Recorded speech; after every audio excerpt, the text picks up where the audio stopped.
In a world that seems to demand that everything happens immediately and gratification is instant, words like patience, perseverance, and persistence seem to come from another age. When coffee arrives at the press of a button and the world news is just a click away, the thought of having to wait hours, days, weeks, and sometimes years for a prayer to be answered is just too long for some people.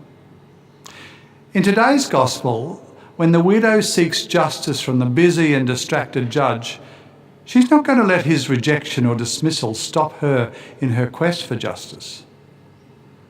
We're not told how long this standoff with the judge lasts, but it was long enough for her to wear him down. The persistence of the woman becomes the model of resoluteness for God's chosen ones. Like the woman, they cannot be certain when God will respond, so they must persist. Our personal prayer must be persistent. Like Moses and the widow, we must be ceaseless in our prayer, not discouraged by the difficulties that we may face on the way. This story, however, captures only one facet of prayer, namely God's openness to us. In reality, prayer develops a mutual openness. In the parable, Jesus is not comparing God to the unjust judge or suggesting he only answers prayers to avoid being bothered further. Jesus contrasts God with the judge, arguing that if an unjust man can come to justice eventually, how much more will God answer his chosen ones, even if it seems as though he delays to help them.